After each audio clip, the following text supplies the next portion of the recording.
வணக்கம் traders, welcome to post market report. So இன்றைக்கி நம்ம இந்த வீடியோவில் என்ன பார்க்க போகிறோம்னா, மே 5ஆம் தேதி, அதாவது வருகின்ற வாரம் மே 5ஆம் தேதியிலிருந்து மே 9ஆம் தேதி வரைக்கும் மார்க்கெட் என்ன மூவ்மெண்ட் நடக்கிறதுக்கான வாய்ப்பு இருக்குங்கிறத பார்க்க போகிறோம். ஸோ இதை நம்ம எப்படி பார்க்க போகிறோம் அப்படின்னு பார்த்தீங்கன்னா, கடந்த வாரம், அதாவது நமக்கு வந்து ஏப்ரல் 30லேருந்து மே 2ஆம் தேதி வரைக்கும் மார்க்கெட் என்னென்னலாம் மூவ்மெண்ட் ஆகிருக்கு, ஸோ முக்கியமான ப்ரைஸ் லெவல்ஸ் ஏதாவது கிராஸ் ஆகிருக்கா, எஃப்ஐஐஸோட செல்லிங் எவ்வளோ நடந்திருக்கு, ஸோ இதெல்லாம் வச்சு நம்ம ஒரு அனாலிசிஸ் பண்ணிவிட்டு அதுக்கப்புறம் அடுத்த வாரம் என்ன நடக்கிறதுக்கான வாய்ப்பு இருக்குது அப்படிங்கிறத நம்ம பார்க்க போகிறோம்.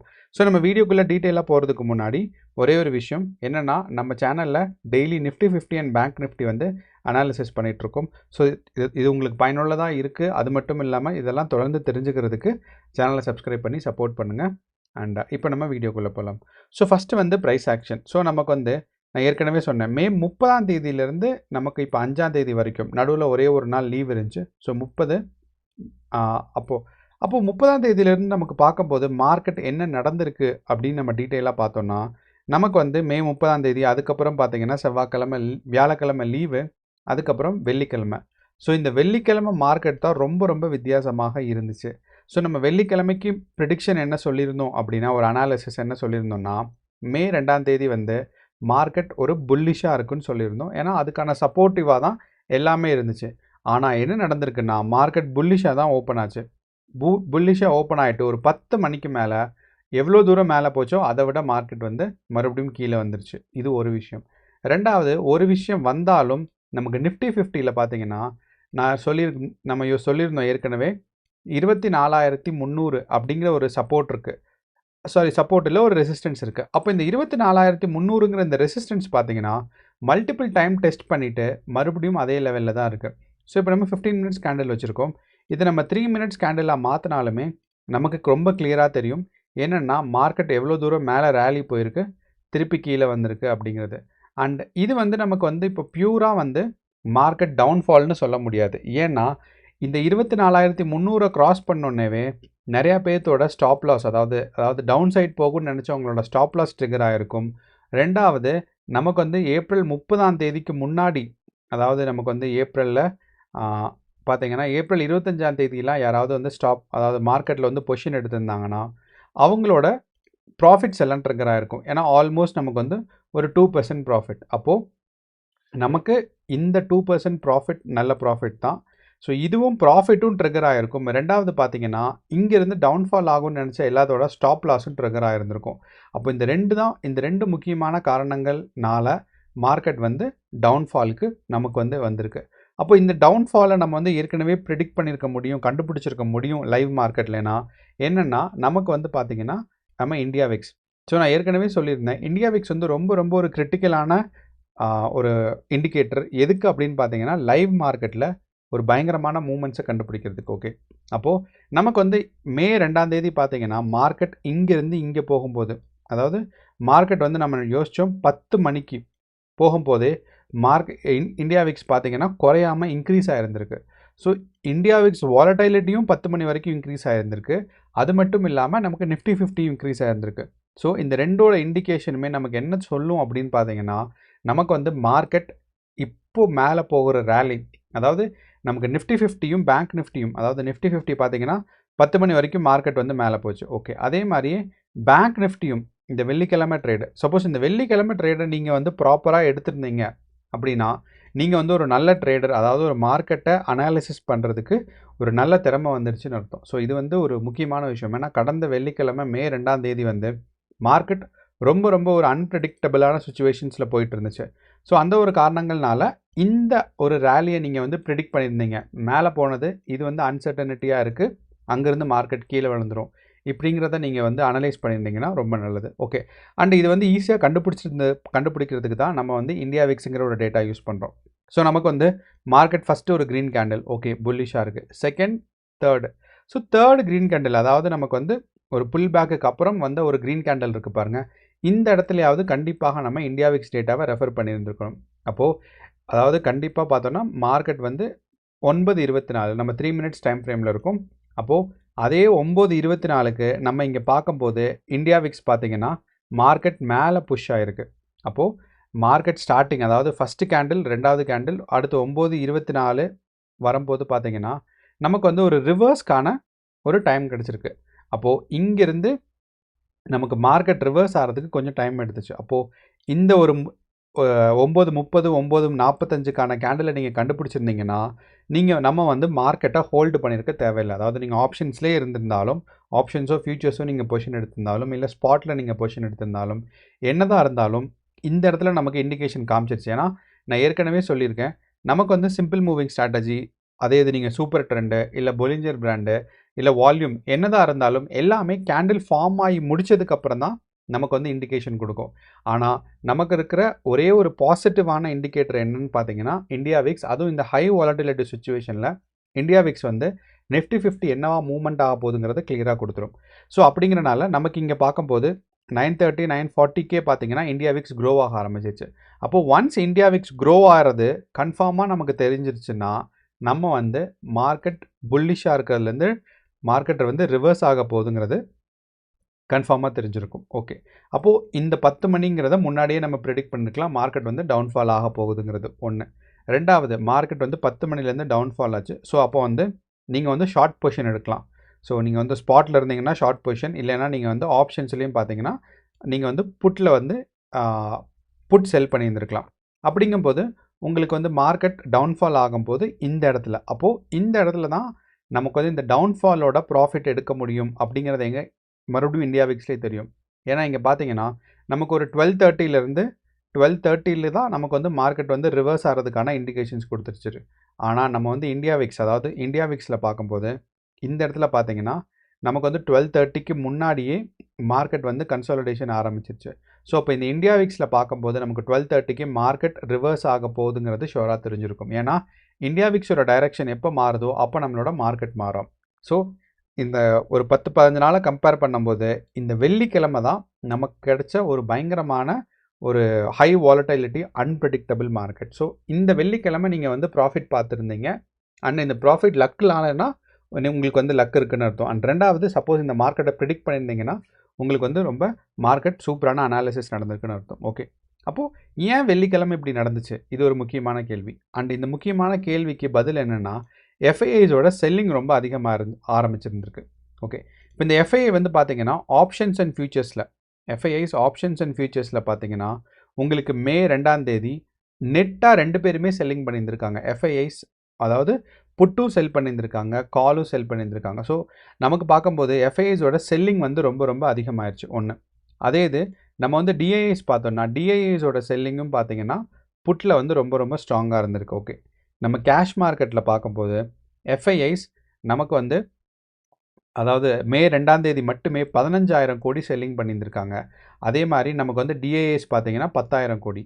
ஸோ அதுக்கு நாள் அப்போ இந்த 15,000 கோடி கம்மி தானே அப்படின்னு பார்த்தீங்கன்னா, ஆனால் அதுக்கு நாளே, அதாவது ஏப்ரல் 30ஆம் தேதி எக்ஸ்பைரி டே அன்னைக்கு அவங்களோட செல்லிங் வந்து ஒரு நியாயப்படுத்துனது தான்.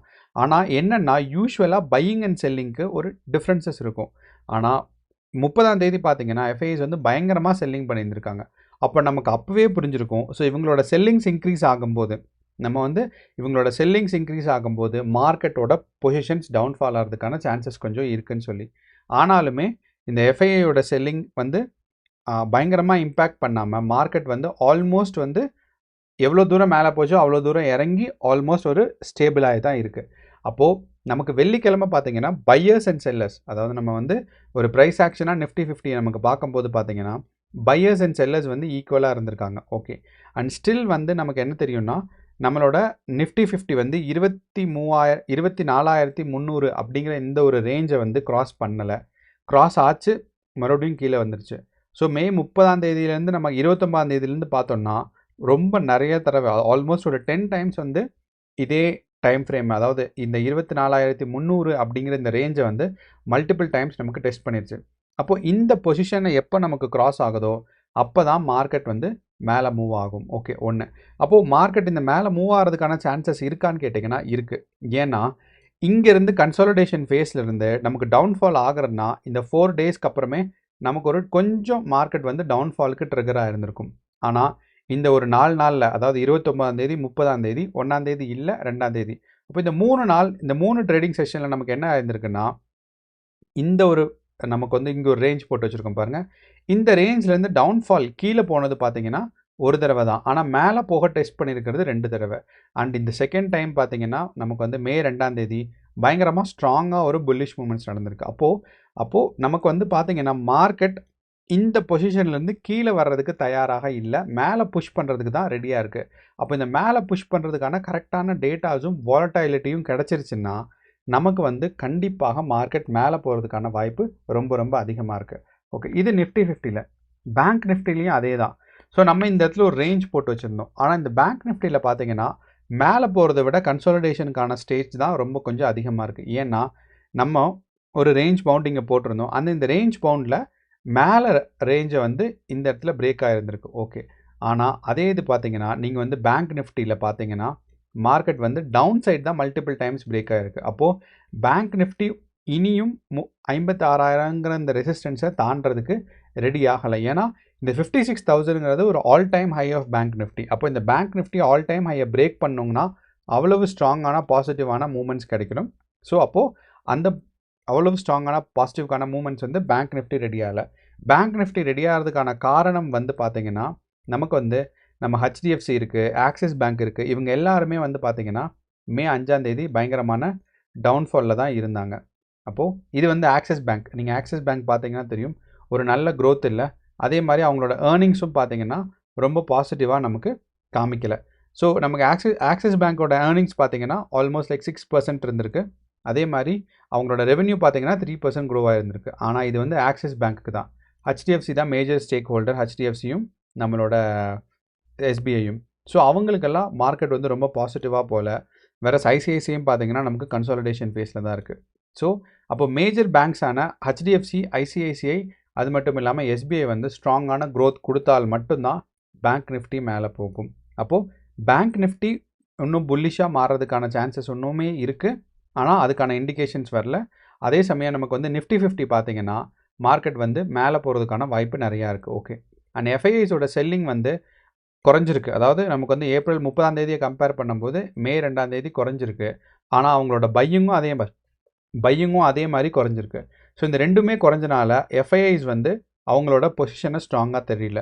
அப்போது நீங்கள் வந்து நமக்கு என்ன பண்ணலான்னா அடுத்து நமக்கு மே 5ஆம் தேதி அவங்களோட பொசிஷன்ஸ் வந்து பையிங் அண்ட் செல்லிங் எவ்வளோ வாலட்டிலிட்டி இருக்குங்கிறத பார்த்துட்டு மார்க்கெட் வந்து மேலே போகிறதா கீழே வரதாங்கிறத டிசைட் பண்ணும்.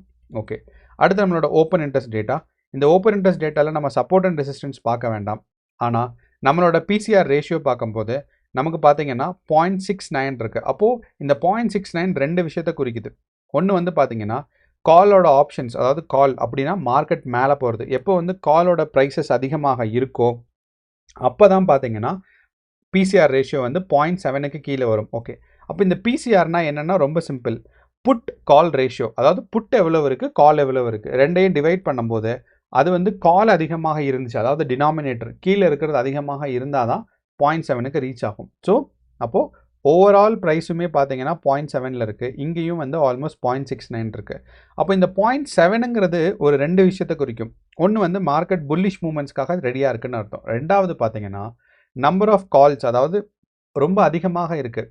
யூஸ்வலாக வந்து நம்பர் ஆஃப் கால்ஸ் ஒரு 50%, 60% இருக்கணும்னா ஓகே, ஆனால் இப்போ வந்து ஓவர் பாட்டுன்னு சொல்லுவாங்க. நம்பர் ஆஃப் கால்ஸ் வந்து ஓவர் பாட்டாக இருக்குது. ஸோ அப்படிங்கிறனால 0.7 தாண்டி போகுமா அப்படிங்கிறது நமக்கு ஒரு விஷயம். ஸோ அப்போது புல்லிஷ் மூமெண்ட்ஸ்க்கான சான்சஸ் இருக்குது. அதே சமயம் இது வந்து ஒரு ஃபேக்கான புல்லிஷ் மூமெண்ட்ஸாக இருக்கலாம். அப்போது PCR ரேஷியோ பாசிட்டிவாக இருந்தாலும் இந்த ஓவர் பாட் அப்படிங்கிற ஒரு கான்செப்டை வச்சு நமக்கு பார்க்கும்போது PCR ரேஷியோ ஒரு 100% கான்ஃபிடன்ஸ் கொடுக்கல. ஆனால் பேங்க் நிஃப்டிக்கு பார்த்தீங்கன்னா நம்பர் ஆஃப் புட்ஸும் நம்பர் ஆஃப் கால்ஸும் சேமாக இருக்குது. ஸோ PCR ரேஷியோ 0.95 இருக்குது. அப்போது பேங்க் நிஃப்டி புல்லிஷ் மூமெண்ட்ஸ்க்கு இனியும் ரெடி ஆகலைங்கிறத நம்மளோட ப்ரைஸ் ஆக்ஷன் சொன்னதை PCR ரேஷியோவும் சொல்லிடுச்சு. ஓகே, அப்போது நமக்கு வந்து ப்ரைஸ் ஆக்ஷன் என்ன சொல்லுதோ அதே தான் நமக்கு PCR ரேஷியோவும் சொல்லியிருக்கு. அடுத்து நமக்கு holiday calendar and stock market கேலண்டரில் ஏதாவது இம்பார்ட்டண்ட்டான ஈவெண்ட் வரப்போகுதான்னு பார்த்தா எஸ், நமக்கு வந்து மே 13ஆம் தேதி பார்த்தீங்கன்னா இன்ஃப்ளேஷன் ரேட்ஸ் வருது. அதாவது இந்த வாரத்துக்கு அடுத்த வாரம் மே 13ஆம் தேதி இன்ஃப்ளேஷன் ரேட்ஸ். ஓகே, அடுத்து வந்து ஃபெட்டோட இன்ட்ரெஸ்ட் ரேட் டெசிஷன். அதாவது யூஸ்வலாக அவங்க வந்து மாதம் வந்து ஒரு ஃபெட்டோட இன்ட்ரெஸ்ட் ரேட் டெசிஷன் சொல்லுவாங்க. ஸோ அப்போது வந்து அதோட இம்பேக்ட் இந்தியன் மார்க்கெட்டில் ஹையாக இருக்குது. அது என்றைக்கு வரப்போகுதுன்னா 7ஆம் தேதி.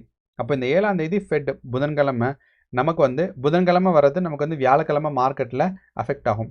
சப்போஸ் நீங்கள் யோசிச்சிங்கன்னா ஏன் யூஎஸில் இருக்கிறோட டெசிஷன்ஸ் இந்தியாவில் அஃபெக்ட் ஆகும்னு கேட்டிங்கன்னா நம்ம இந்தியன் மார்க்கெட்டில் அதிகமாக இன்வெஸ்டிங் பண்ணுறது பார்த்தீங்கன்னா எஃப்ஐஐஸும் டிஐஐஸும் தான். அப்போது இந்த எஃப்ஐஐஸ் 100% வந்து நிறையா பேர் யூஎஸ் பேஸ்டாக இருக்காங்க, ஹெட்ஜ் ஃபண்ட்ஸ்ன்னு சொல்லுவாங்க.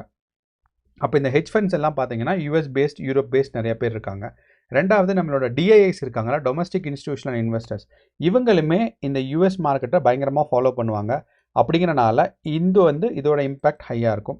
அண்ட் நம்மளோட இன்ஃப்ளேஷன் ரேட்டு அதுவுமே வந்து ரொம்ப பெரிய இம்பேக்ட் இல்லை, மீடியம் தான். ஆனால் stock market results calendar. So இப்போ 2ஆம் தேதி பார்த்தீங்கன்னா நமக்கு அடுத்த வாரத்தில் இம்பார்ட்டண்ட்டான ஸ்டாக்ஸ் பார்த்தீங்கன்னா கோக்ரேஜோடது வருது. அடுத்து நமக்கு இந்தியா பேங்க் அண்ட் ஸ்டேட் பேங்க்கோட ஸ்டாக் ரிசல்ட்ஸ் வருது. ரெண்டு வந்து அண்ட் கோடாக் மஹிந்திரா. ஸோ இப்போ ஸ்டேட் பேங்க்கோட ஸ்டாக் மார்க்கெட் ரிசல்ட்ஸ் வந்து 3ஆம் தேதி ஏப்ரல் வந்து அதாவது நமக்கு இன்றைக்கி சனிக்கிழமை இன்றைக்கே வந்திருக்கும். ஸோ அப்போ இது வந்து திங்கக்கிழமை மார்க்கெட்டில் இம்பேக்ட் ஆகும்.